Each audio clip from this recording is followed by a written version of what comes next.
మిత్రమా, అందరూ బాగుండాలి అనేది కేవలం ఓ వాక్యం కాదు, అది ఒక దివ్య మంత్రం. అన్ని ఇతర మంత్రాల కంటే అదే గొప్పగా పనిచేస్తుంది. ప్రయోగించి చూసిన వారికి దాని యొక్క ఫలితాలు పూర్తిగా తెలుస్తాయి. అందరూ బాగుండాలని అనుకోవలసిన అగత్యం ఏమిటి అంటూ ఎదురు ప్రశ్న వేసేవారు కూడా ఖచ్చితంగా ఉన్నారు. ఇతరుల బాగు కోరితే ఏం వస్తుంది అన్నది వారు వేసే మరో రెండో ప్రశ్న. అందరూ బాగుండాలని అనుకోవడం వెనుక రహస్యం ఉంది. సర్వే జనా సుఖినో భవంతు అనేది పెద్దల మాట. ఇతరులు బాగుండాలని కోరుకునేవారు తాము బాగుంటారు. ప్రతిరోజు తనకు సంబంధం లేని మనిషి యొక్క క్షేమం కోరి హృదయపూర్వకంగా ప్రార్థన చేసే వ్యక్తికి అదే ఆరోగ్యం, ఆనందం. ఈ ఆరోగ్యం, ఆనందం కోసం మనిషి ఎక్కడికి వెళ్ళనక్కరలేదు. అలా అందరూ బాగుండాలి అని ప్రార్థన చేస్తున్నప్పుడే మనిషి శరీరంలో మార్పులు కలుగుతాయి. మనసులో చక్కని భావ ప్రకటనలు ఏర్పడి ధ్యానంగా మారి రోగాల్ని దూరం చేస్తాయి.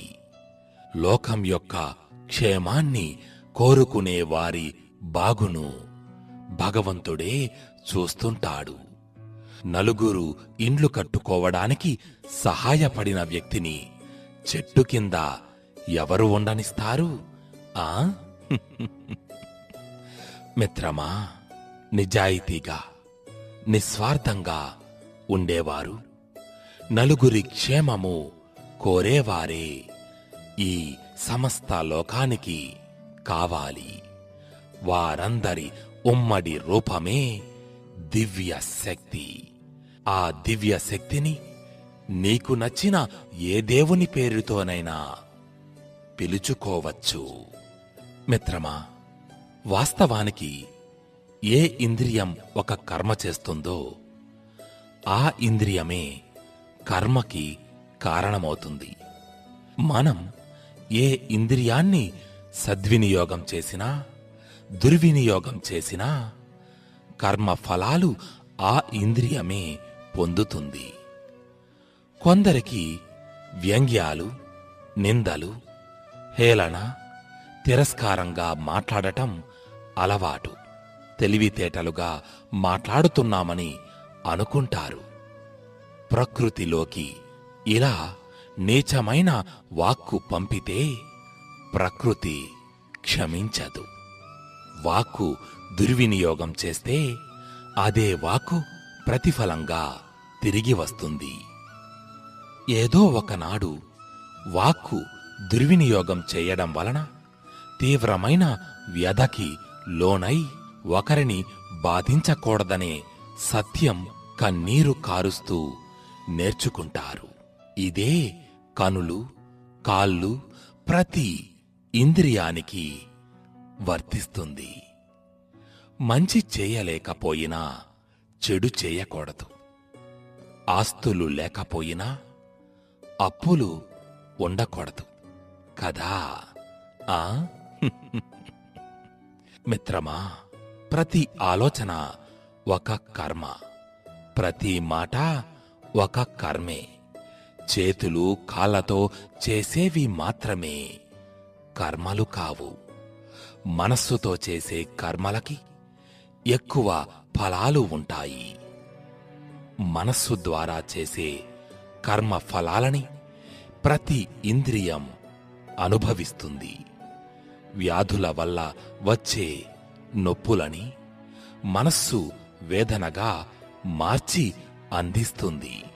నొప్పుల వలన పడే బాధ కన్నా ఆ నొప్పి ఉందే అనే మానసిక వేదన మానవుడు అనుభవించి తీరుతాడు.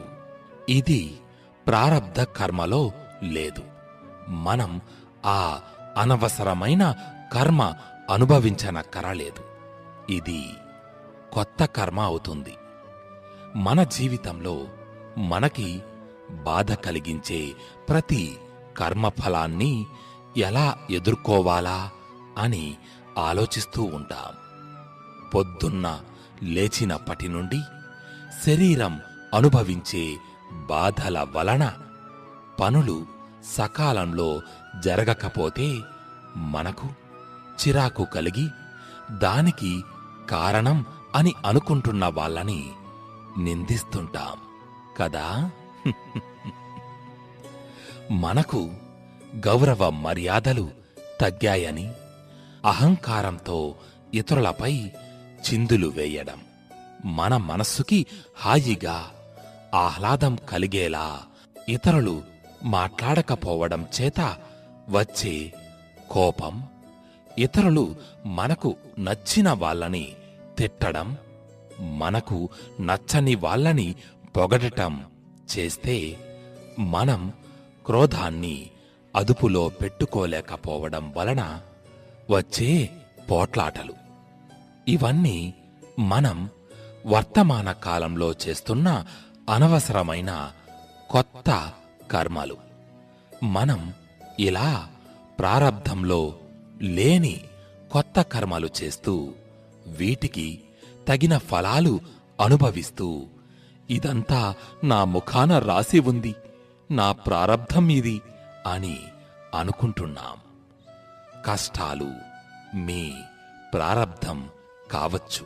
ఆ కష్టాలని ఎదుర్కోవడంలో పడే మానసిక వేదన, చిరాకు, కోపం, ఆందోళన, ఇతరులని నిందించడం, ఇతరులను తిట్టడం మీ ప్రారబ్ధంలో లేవు.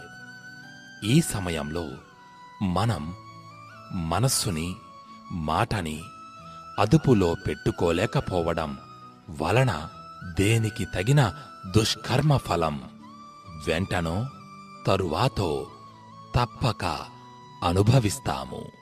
మనస్సు, వాక్కు అదుపులో లేకపోతే ఫలాలు తక్షణమే వస్తాయి. మనస్సుని, మాటని అదుపులో పెట్టుకోగలిగితే ఈ బాధలు, వేదనలు ఏవీ రావు. మనం వీటిని అనుభవించనక్కరలేదు. శరీరం, ఇంద్రియాల ద్వారా అనుభవించేది బాధ, సంతోషం. మానవుడు మనస్సు ద్వారా అనుభవించేది వేదన, ఆనందం. మీ ఆనందం మీ చేతిలోనే ఉన్నది అనే విషయం అర్థం అవుతున్నది కదా. మన గతంలో మనం వాక్కుని దుర్వినియోగం చేస్తే ఇప్పుడు దానికి ప్రతిగా ఎవడో వచ్చి నానా మాటలు అని వెళతాడు. వాక్కు గనుక దుర్వినియోగం అయితే దానికి ఫలితం వాక్కు అనుభవించవలసి వస్తుంది. అదే వాక్కు శిక్షింపబడుతుంది. 10 మంది చేత నిందలు పడటం ద్వారా గాని, కొన్నిసార్లు అసాధారణ పరిస్థితుల్లో వాక్కు దూరం అయినా ఆశ్చర్యం లేదు.